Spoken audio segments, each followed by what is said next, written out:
On va y aller. Bonjour à tous et à toutes. Merci d'être venus. Alors, il y a beaucoup de personnes qui sont connectées puisque ça se fait en visio aussi. Nous sommes le 23 avril, la journée mondiale de la santé mentale des enfants et des adolescents. Et donc, comme l'année dernière, nous vous proposons de réfléchir autour de l'avenir de la pédopsychiatrie en France, en particulier pour le second quart du XXIe siècle, qui va commencer en janvier prochain. En sachant que 25 ans, c'est pas mal, parce qu'il va y avoir le court terme, et puis quand même, on peut penser à ce qui va se passer dans 20 ans. Il y a certains jeunes collègues de la JPGA qui sont ici, et dans 20 ans, c'est eux qui seront en train de porter la pédopsychiatrie pour les générations suivantes de pédopsychiatres. Voilà, donc, alors l'année dernière, nous avions fait un premier travail pour penser les attentes et ce que devrait être la pédopsychiatrie. Ça a eu un écho très favorable auprès des collègues et même des associations de parents.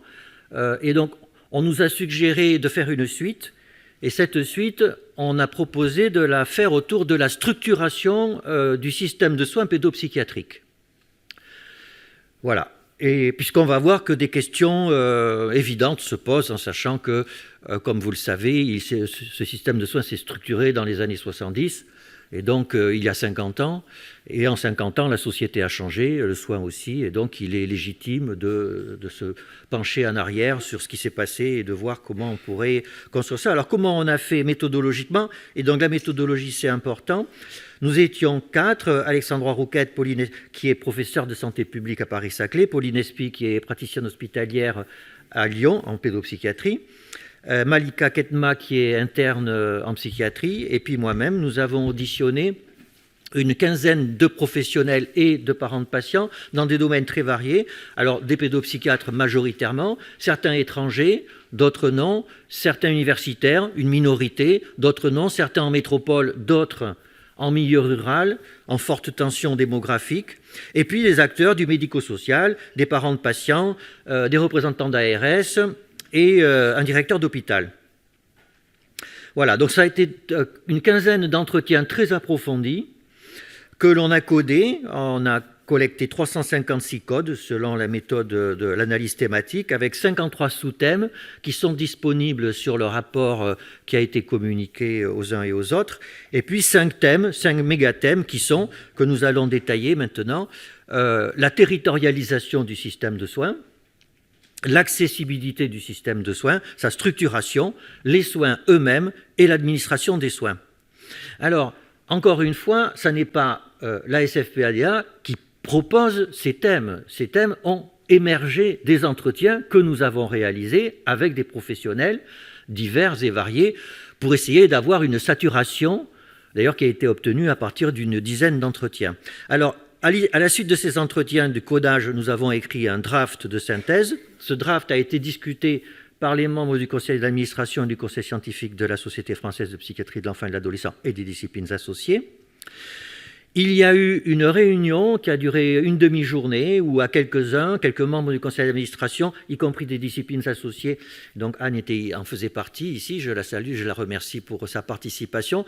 Nous avons essayé de lisser ce draft de synthèse pour essayer de donner notre impact, notre input à nous, professionnels, et essayer de lever les tensions qu'il pouvait y avoir entre les propositions des uns et les propositions des autres. On a envoyé une première version de ce rapport à nos membres, aux membres de la Société française de la SFPADA, et puis aux sociétés partenaires, et puis nous nous retrouvons aujourd'hui avec des réponses de l'API, de la JPJA et des tables rondes pour essayer de faire vivre ce rapport et essayer de croiser les perspectives pour qu'à l'issue de cela, on puisse avoir un document qui fera date et qui dira, ben voilà, nous nous sommes réunis avec une méthodologie et notre vision pour les 25 prochaines années, c'est ça. Après, ça sera aux politiques, ça sera ma conclusion tout à fait à la fin, ça sera aux politiques de s'en saisir parce que sans eux, nous ne pourrons rien faire. Alors, les territoires. La pédopsychiatrie en France est sectorisée avec 260 secteurs. Alors c'est intéressant, c'est qu'en fonction des ressources que je ne trouve pas toujours le même nombre de secteurs. Et je vois le président de l'API qui hoche la tête. Et là, on rentre d'emblée dans une première problématique, c'est le manque de données fiables. Alors, pour les secteurs, on a une petite idée, mais pour le nombre de pédopsychiatres en France, nous ne savons pas combien il y a de pédopsychiatres en France. J'ai essayé désespérément pendant des années de trouver des valeurs numériques. Je suis enseignant de statistique, je devais le dire au début, et donc c'est une espèce de biais que j'ai d'essayer de mettre des nombres sur les choses. Donc quand on regarde ce que dit le Conseil de l'ordre, qui en principe devrait être l'autorité qui définit ce qu'est un pédopsychiatre, eh bien on a des valeurs qui sont complètement pas tenables, puisqu'il y en aurait quelques centaines. Pourquoi ? Parce que beaucoup de pédopsychiatres, et je suis sûr qu'il y en a ici, sont inscrits comme psychiatres d'adultes, alors qu'en fait toute leur vie ils ont pratiqué de la pédopsychiatrie, ils sont reconnus comme tels. Et on a des données de l'adresse, où il y en aurait 2000, mais ces données, en fait, la méthodologie, c'est on envoie aux directeurs des structures hospitalières et des institutions un questionnaire en leur demandant combien il y a de pédopsychiatres chez eux. Mais c'est à eux de décider qui est pédopsychiatre ou pas. Et donc, il peut y avoir naturellement des médecins qui exercent, bon an, mal an, un semblant de pédopsychiatrie parce qu'on a besoin d'eux, mais qui ne sont pas authentiquement des pédopsychiatres. Voilà. Donc, eh bien, au final, on ne sait pas combien il y a de pédopsychiatres en France. Il y en a entre 500 et 2000. C'est tout ce qu'on sait. Alors, mais c'est un problème, naturellement. Comment voulez-vous structurer un système de soins et l'organiser quand on ne sait même pas combien exactement il y a de professionnels correctement formés pour le mener à bien? Alors, il y a eu un consensus quasiment total auprès des personnes interrogées pour dire qu'il fallait conserver une territorialisation du système de soins pédopsychiatriques. Sous forme des secteurs actuels ou pas, on peut arranger les cartes territoriales. Donc à l'origine, c'était pour 50 000 jeunes. Et d'ailleurs, nous verrons quelle est la définition d'un jeune. Et oui, puisque bien sûr, la population cible de la pédopsychiatrie a changé entre 15 ans, 3 mois, 18 ans, et puis on parle parfois de 15-25 ans pour la transition. Donc forcément, le volume des patients à prendre en soin change considérablement en fonction des définitions. Donc, cette territorialisation est reconnue, et d'ailleurs à l'international c'est le cas, ça il faut le dire, beaucoup de collègues étrangers sont fascinés par cette territorialisation du système de soins pédopsychiatriques français, parce que bien sûr c'est un facteur essentiel pour limiter contre les inégalités sociales de santé. Alors bien sûr, il y a des inconvénients qui ont été cités. Par exemple, un enfant placé qui va avoir une rupture de soins parce qu'il va changer d'intersecteur. Mais globalement, la territorialisation est à conserver. Alors, à redessiner, comme je le disais, vraisemblablement. Pourquoi ? Mais parce que c'est une constatation que l'on a faite dans un entretien, c'est qu'il y a plein de sectorisations différentes selon qu'on est dans l'éducation nationale, dans le judiciaire, dans le médico-social, etc. et que toutes ces territorialisations ne se superposent pas. Et donc les professionnels ne se connaissent pas, et c'est très difficile parce qu'en fait vous pouvez avoir des professionnels, un juge pour enfants qui n'est pas toujours dans le même secteur, etc. Et ça freine considérablement à la communication, et ça ne coûterait rien d'homogénéiser la territorialisation des différents acteurs. Il y a juste à faire ça. Alors bien sûr, c'est des changements administratifs, c'est pas si simple que ça, mais il faut le dire. Après, bien sûr, il faut coordonner les différents acteurs. Alors là aussi, on a envie de dire qu'il n'y a qu'à faire comme ça pour dire que les gens vont travailler ensemble. Or, nous savons qu'en fait, c'est beaucoup plus compliqué que ça, qu'en fait, entre un psychiatre, et même avec un psychologue parfois, avec un juge, avec un enseignant, eh bien, ce n'est pas la même culture. Et même si nous sommes tous passionnés par le soin à apporter aux enfants et aux adolescents, en fait, cette différence de culture fait que parfois nous ne comprenons pas.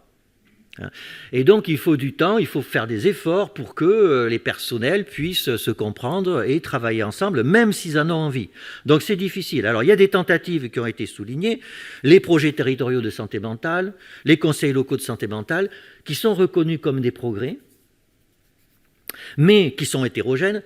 Mais, alors là aussi, c'est terrible, moi j'ai dit les noms, mais c'est PTSM, CLSM, et je suis sûr que plein de collègues ne savent même pas ce que veulent dire ces noms. Et je me souviens que l'UNAFAM a fait un jour une liste de tous les acronymes qui existent en psychiatrie.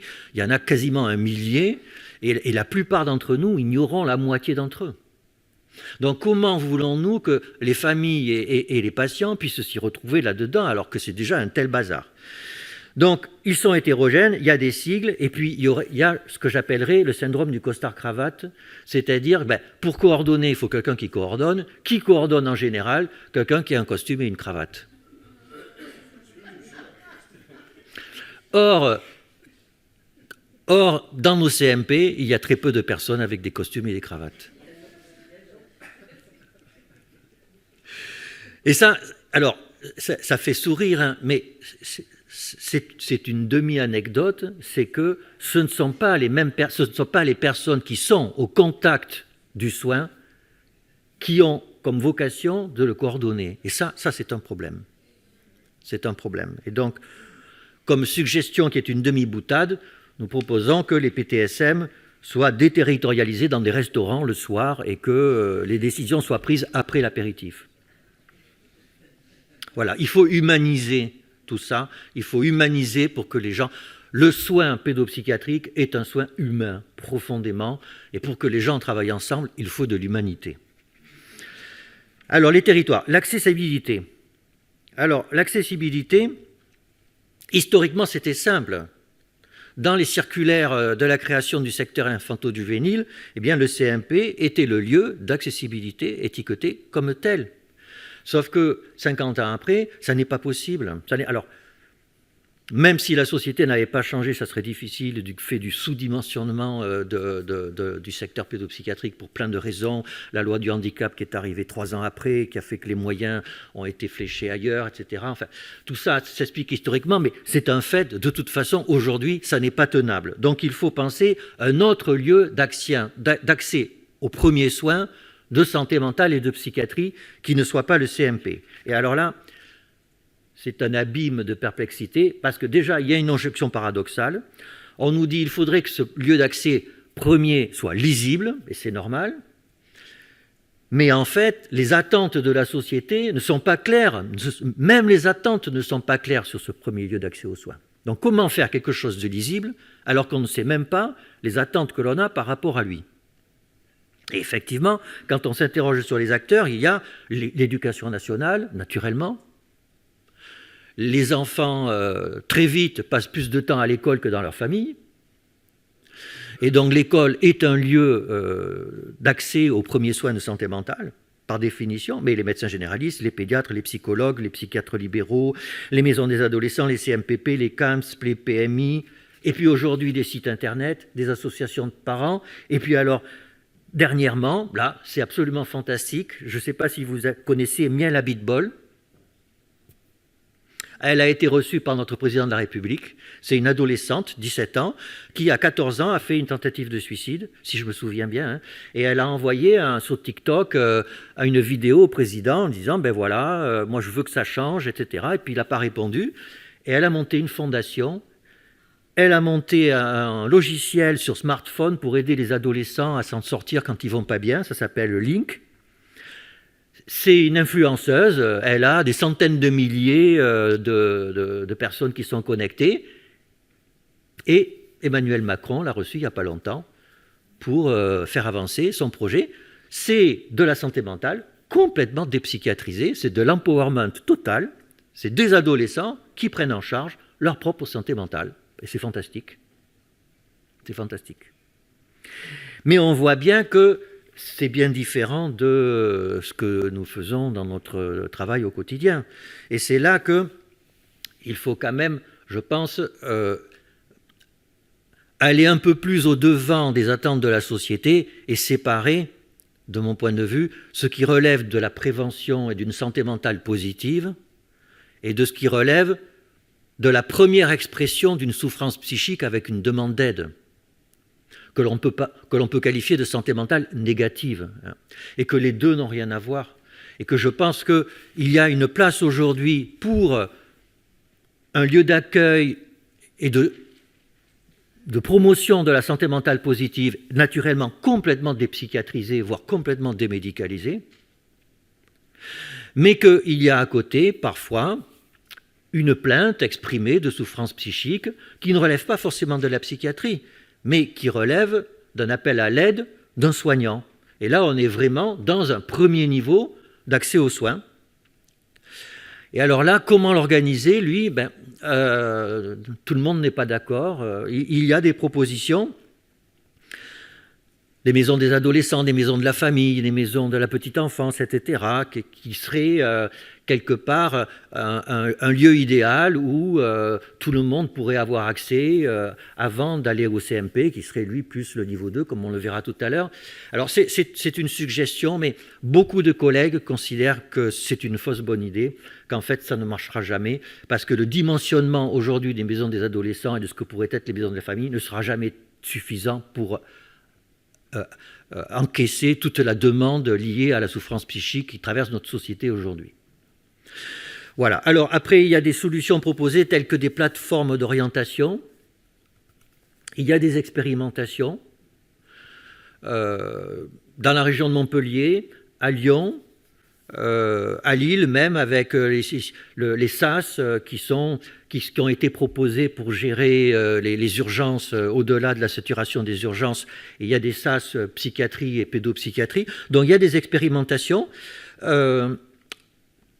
ne sont là aussi pas consensuelles, avec la question faut-il les psychiatriser ou pas? C'est-à-dire, est-ce que quand on téléphone, mon enfant va pas bien, il y a un numéro que j'appelle pour demander de l'aide, est-ce qu'il faut que la personne répondante soit un médecin psychiatre ou non?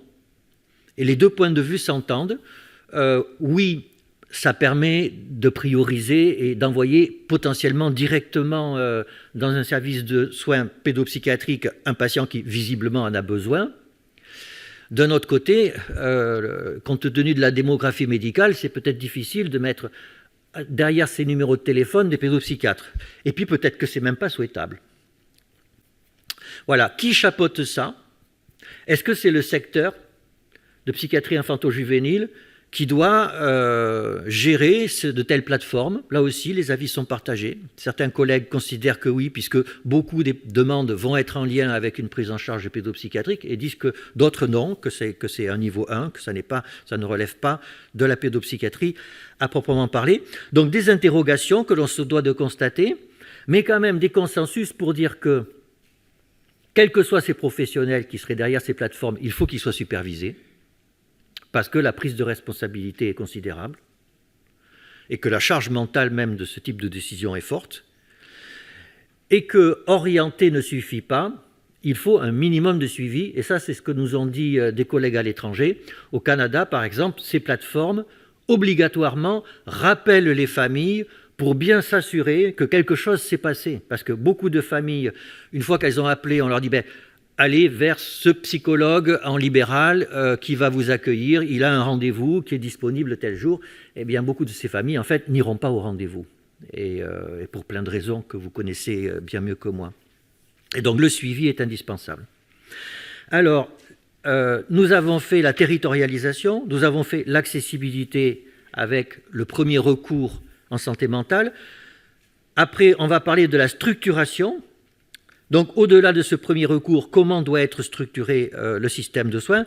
Et là, le mot-clé qui a été donné, c'est la gradation. Alors, il y a 5 niveaux de gradation qui sont ressortis.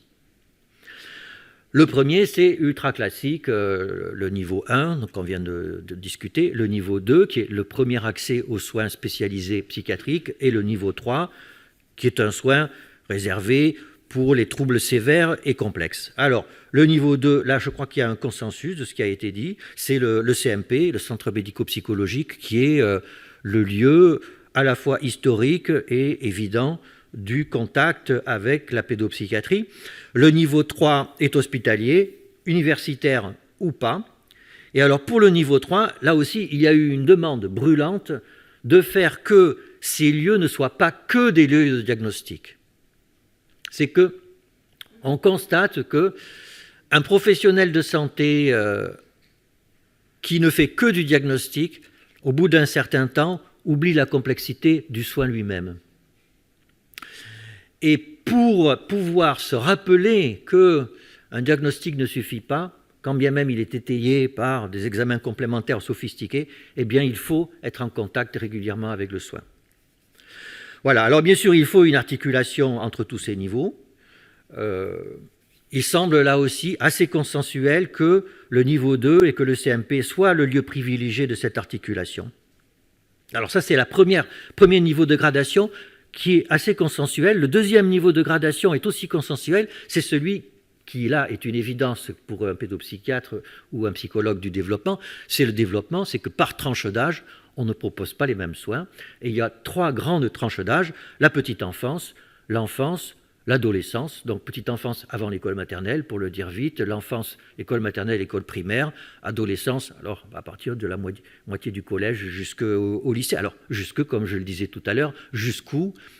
Jusqu'à la transition. Et oui, effectivement, aux deux bords des tranches d'âge, à la fois en néonatologie, la pédopsychiatrie est en lien avec la psychiatrie d'adulte, et à l'autre bout, l'adolescent ou l'étudiant, la pédopsychiatrie est en lien avec la psychiatrie d'adulte, et c'est une question internationale, il faut penser cette question de la transition. Alors, le troisième niveau de gradation, c'est celui des pathologies. Alors là, c'est un lieu de discussion qui a été pointé dans nos entretiens et que l'on retrouve à l'international. C'est-à-dire, faut-il des filières de soins? Faut-il des filières TND? Alors, quand c'est pas TND, c'est quoi? Alors, le mot est sorti d'une collègue récemment, psychoaf. Donc, il y aurait les TND et les troubles psychoaf. Et dans les troubles psychoaf, il y aurait les traumas et les autres. Alors, pourquoi pas? Donc il y a des arguments pour dire que y a une spécificité de la prise en charge de patients autistes, hyperactifs, que le trauma, aujourd'hui, il y a des thérapies spécialisées dans le trauma, etc. Donc d'un côté, ça fait sens. D'un autre côté, le mot-clé là-dedans, c'est comorbidité. Ce mot est horrible, mais il veut bien dire ce qu'il dit. C'est que il y a quelques semaines de cela, à Lyon, il y avait un congrès sur troubles du spectre de l'autisme et trauma. Et on se rend compte aujourd'hui que, bien sûr, quand on a un trouble du spectre de l'autisme, on est plus à risque d'avoir un trauma que non, et que donc les deux se retrouvent souvent. Or, on est dans deux secteurs de la psychopathologie qui, en principe, sont différents. Mais en principe, sauf que la réalité clinique, ce n'est pas des principes, c'est une réalité.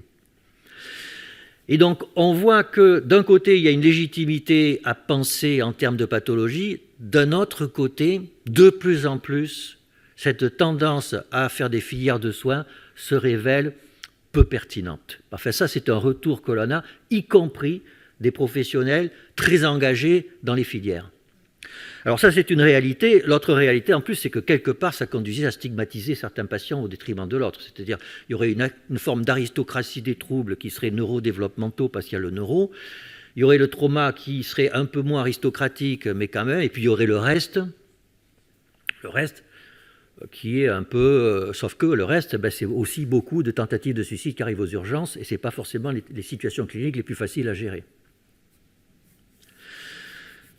Voilà, alors néanmoins, oui, il y a besoin, aujourd'hui, les connaissances sont telles qu'on ne peut pas être spécialisé en tout, et donc il y a besoin de collègues plus ou moins spécialistes, et à l'intérieur d'un secteur de psychiatrie infanto-juvénile, il peut y avoir des cliniciens plus ou moins spécialisés dans certains domaines, voire même une ébauche de structure à l'échelon régional qui peut gérer ces spécificités quand elles le sont nécessaires.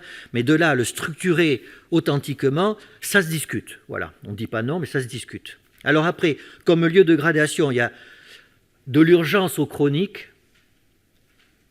Alors oui, bien sûr, il y a besoin de structures de crise, de post-urgence, c'est une réalité.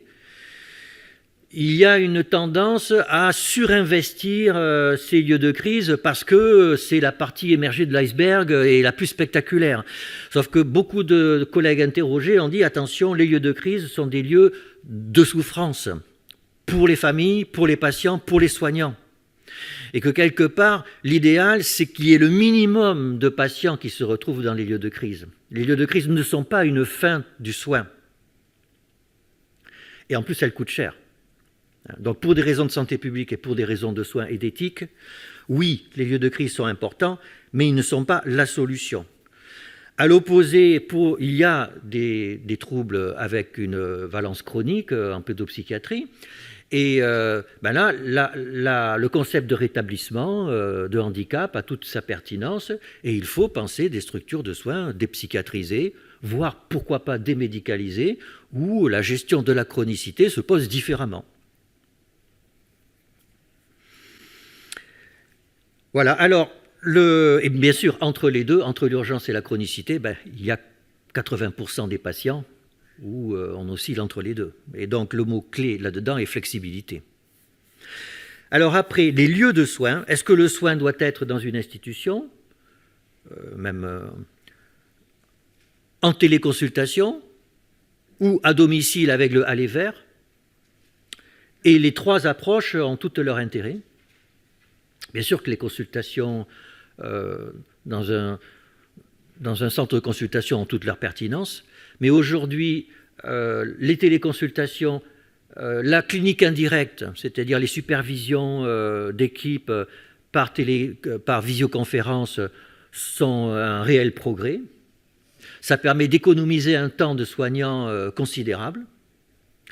Et même parfois, une téléconsultation peut être bénéfique pour un patient dans certaines circonstances, plus qu'une consultation en face à face. Ça aussi, c'est un travail clinique que l'on doit s'approprier.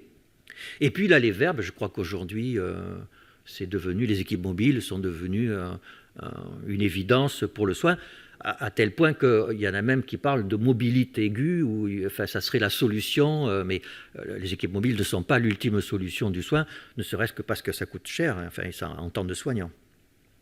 Voilà. Et alors, donc nous avons là 5 axes de gradation, avec, je rajouterai le 6e, c'est que nous avons constaté qu'il y a des lieux en France où on est dans des situations de soins exceptionnellement dégradées. Des départements où le nombre de pédopsychiatres se compte sur les doigts d'une main.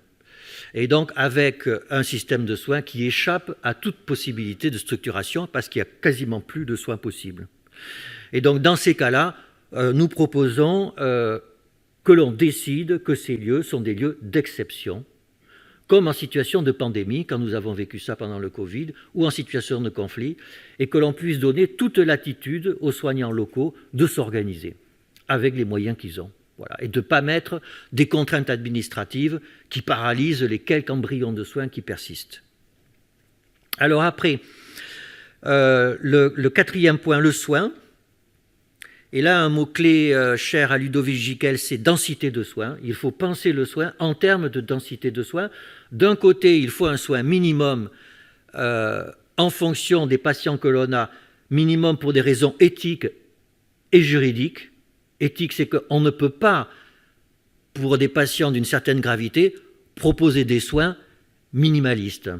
Voilà. Ça n'est pas éthique pour le patient, ça n'est pas éthique pour le soignant que l'on met en situation de conflit de valeurs. Et puis, pour des questions juridiques, c'est une évidence. À l'opposé, il faut une situation de densité de soins qui soit sous-maximale, parce que maximale, ça veut dire non soutenable. On ne peut pas, aujourd'hui, proposer en France des soins optimum pour l'ensemble des demandes de soins que nous avons en face de nous. On peut le souhaiter, mais c'est aujourd'hui impossible. Donc il faut penser cette densité de soins. Alors elle doit être pensée en termes de données épidémiologiques, d'évidence-based medicine, de préférence des familles, de respect des bagages des soignants.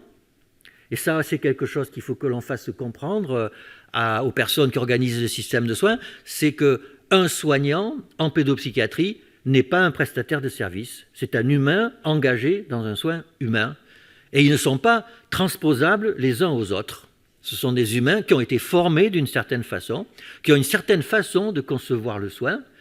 Ça leur appartient. Alors, on peut le regretter, c'est possible, mais c'est un fait, c'est une réalité. Et il faut faire avec. Et si l'on ne se fait pas avec, eh bien, il n'y a pas de soin parce qu'il n'y a pas d'alliance thérapeutique. Voilà. Et donc, il faut un compromis entre l'ensemble, compromis entre les préférences des familles, c'est une évidence, les données de la science, c'est une évidence, les données épidémiologiques, même si elles sont extrêmement délicates d'interprétation, regardez ce qui s'est passé sur la prévalence de l'autisme dans les 20 dernières années. Voilà. Alors, après, quel est le rôle de chacun? Alors là, nous avions déjà parlé de ça l'année dernière, le rôle du pédopsychiatre. Eh bien, ce que la société dit de ce que doit être le rôle du pédopsychiatre, c'est évaluer, proposer des soins, réévaluer ces soins, superviser des équipes, La place des psychologues, il y en a dans cette salle, et aujourd'hui, une question se pose sur la place des psychologues dans le soin pédopsychiatrique, avec le dispositif Mon Soutien Psy, qui vient bouger les lignes, avec les psychologues sont-ils des soignants? Alors, pour nous, c'est une évidence, oui. Mais je vois une tête qui dit non, ben, ça se discute. Sont-ils les paramédicaux? Alors là, je vois des têtes qui vont dire non, bien sûr, et je conçois, je vois ce que vous voulez dire, effectivement, de mon point de vue, c'est mon point de vue. Les psychologues ne sont pas des paramédicaux. Alors pourquoi? Parce que la formation ne serait pas la même, plus proche des sciences humaines et sociales. Oui et non, j'ai envie de dire, nous souhaitons des formations de psychiatres qui viennent des sciences humaines et sociales. Et c'est en train quand même, les facultés de médecine bougent là-dessus. Hein. Donc, il y a une vraie question d'éthos du psychologue par rapport au psychiatre, où on pourrait dire que les psychologues sont les gardiens du savoir et les psychiatres les gardiens du soin. D'ailleurs, c'est dans l'étymologie de psychologue et de psychiatre.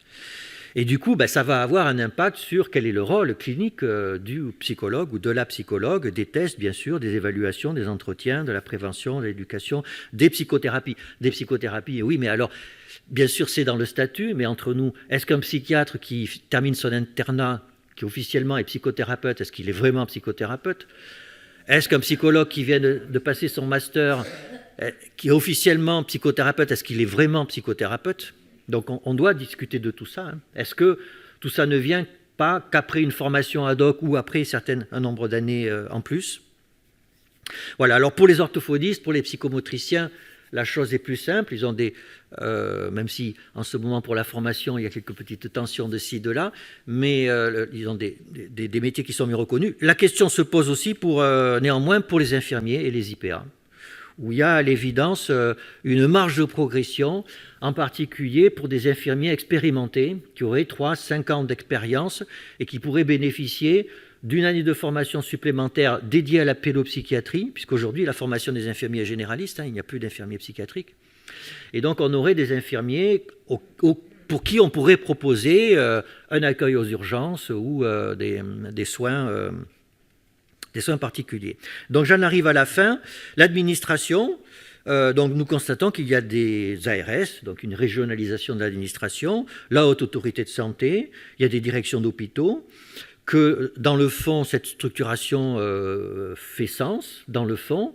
Néanmoins, on a eu le reproche quasiment consensuel d'avoir des interlocuteurs souvent déconnectés.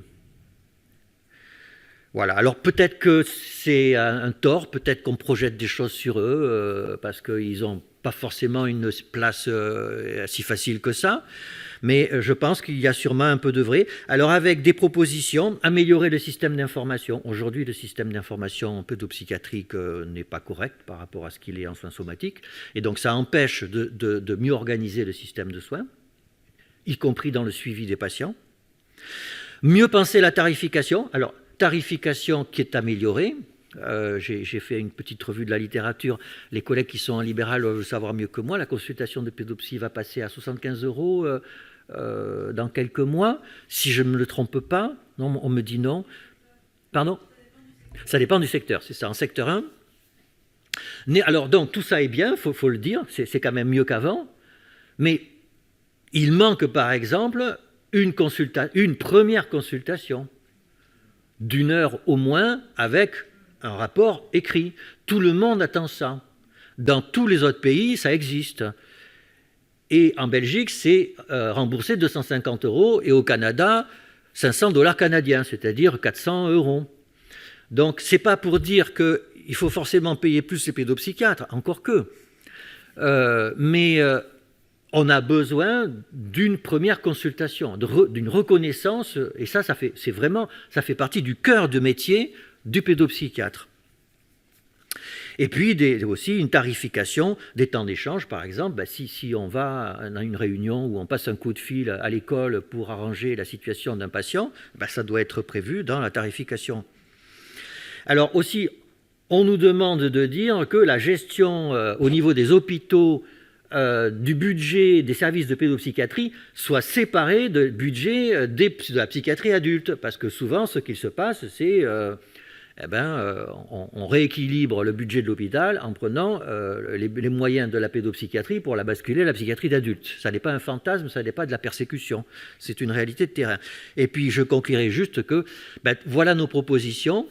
Ce sont des propositions qui émergent de la base et que nous avons reconstruite pour proposer quelque chose d'un peu cohérent, mais que bien sûr, sans le soutien des politiques, rien ne sera possible. Et c'est pour ça que ce message est passé au ministère de la Santé, en espérant qu'il soit un jour entendu.